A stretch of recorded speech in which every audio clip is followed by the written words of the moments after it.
and they just traded the king for a governor. That's all.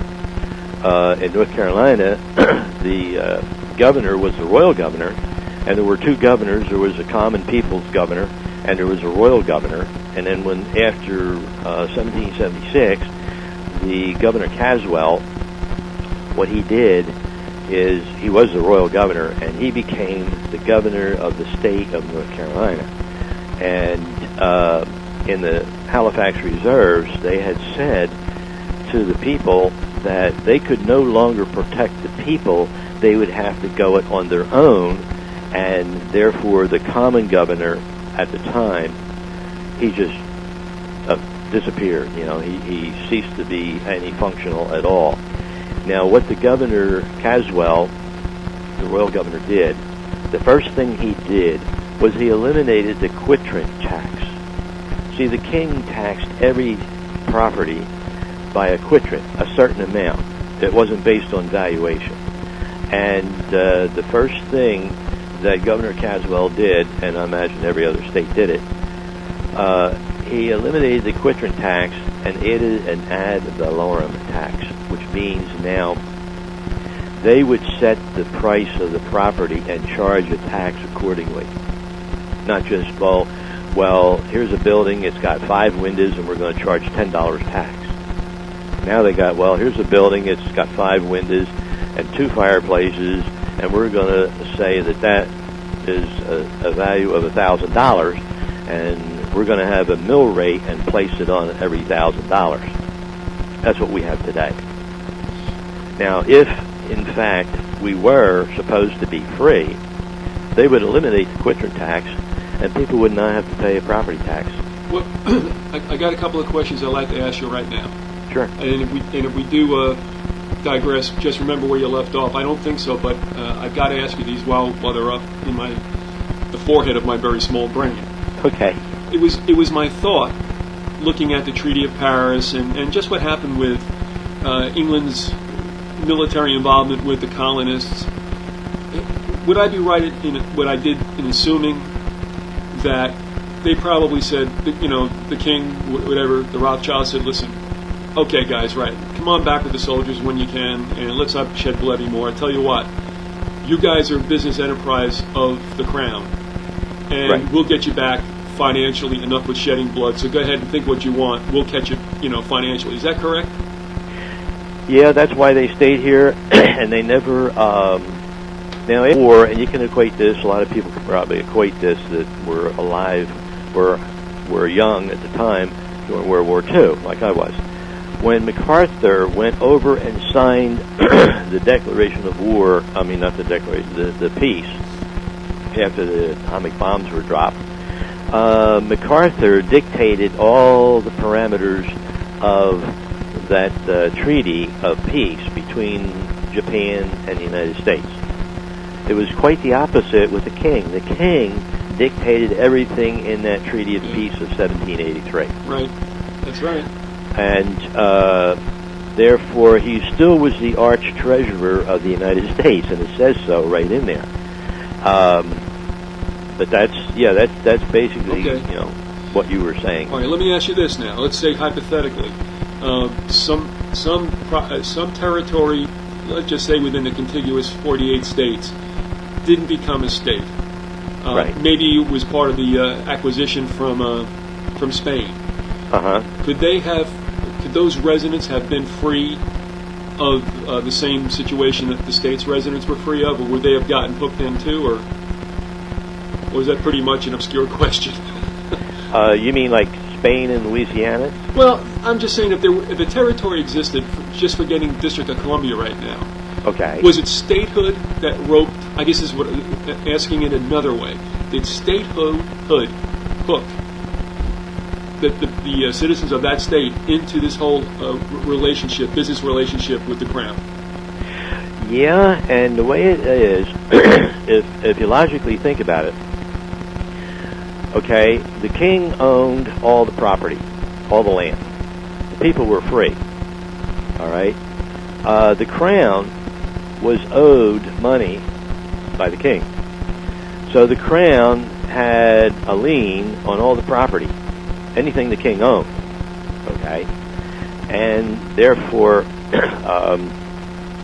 Virginia and Maryland were states. There was no territory like the United States. They banged around from New York to Philadelphia and a few other towns, and they didn't have any place to set. So Congress, that's actually the United States. If you look at it, Congress is nothing more than the United States. And we always see in Congress assembled, the United States in Congress assembled. And that means, basically, whenever Congress assembled, that's the United States. And they're assembled all the time now. Well, but what it is all the land, the people were on the land. They were only tenants. They didn't own the land at all. There can be no allodial land owned in the United States because it's still owned by the crown through the king, because he couldn't transfer any land because of the heirs, and there will always be an office found under the reign of the king. Let me hold you there for a second. David Wilbur Johnson has been on to speak to property rights, and he chronicled that in some cases people, when they're in a dispute, whether it's with a town or whatever, over their land, that they can go back to the original treaties, which hold precedence. And of course, beyond England, you had treaties with the Dutch, with the Spanish, with the French, and even with the Russians, considering parts of California. Yeah. Now, do you abide with that as well? Well, that would appear to be, but when the colonies and everything became under the rule of the United States, remember, the crown operated in every one of those countries: France, China, Spain, Italy. Didn't matter. The crown, the banks rule everything in the world, and based on that, we was doing this back in the 80s and going back to land patents and land grants and William Penn in Pennsylvania and so on and so forth. But he was still granted that, the same as the 7 proprietors, where the king gave the 7 proprietors every piece of land that they could operate with in this country. And then when he wanted it back, everybody but Lord Granville, and the county I happen to live in is Granville County, named after him, he refused to give it back. When the war ended, the 1776 war ended, they confiscated, the governor in North Carolina, Caswell, confiscated that land and returned it back to the king. Now, wait a minute. If this is supposed to be a free country and the governor is supposed to be for the people, what's he doing confiscating Granville, Lord Granville's land, and turning it back over to the crown?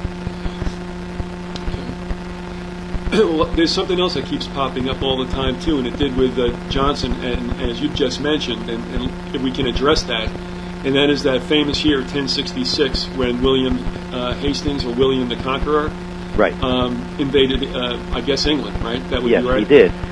And the people of England owned their own land. There was no such thing as what we have today, where you don't own your land. They actually owned their land. William the Conqueror come in and took the land by conquest. Well, what Johnson said, I'll throw out to you, and please respond to it.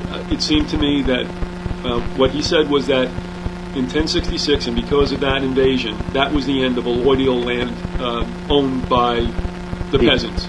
That's right. And that carried over to here, did it not? Yes, it did. Okay. And I don't think that Johnson would argue that either. I'm just trying to find, the resonating points here, and just to bolster both your not arguments, but your information. Yeah. So it's very confusing, unless you're a researcher like us. I imagine he's a pretty good researcher. Mm-hmm. I don't know the man, but you just can't pick up what people say and carry it down through a myth, through history as it's been done. And so many people out there, I'm going to use the word patriot loosely, they pick up on what was before them, and it goes on back, and it's like the little kid, the teacher tells a little kid in the first row a little story, and by the time it gets around to all the 30 kids in the room, and the last kid recites the same story, she don't know what the kid's talking about. You know It's what I mean? true, yeah. But the word of mouth and everything goes down. Yep. And Well, how would you think, or how do you know, the strange territory of Puerto Rico is regarded by the Crown?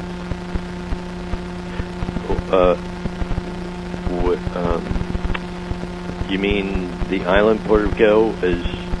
Well, that was taken up by the United States in 1970. What, the status of Puerto Rico?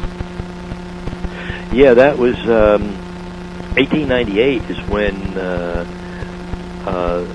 Spain gave it up. Right. Oh, yeah, we're forced to. Yeah. The first. In fact, that was the Spanish-American War, and my uncle, we buried him on the day that Kennedy was shot. That's how I remember. It's also my wife's birthday. So he fought in that Spanish-American War also.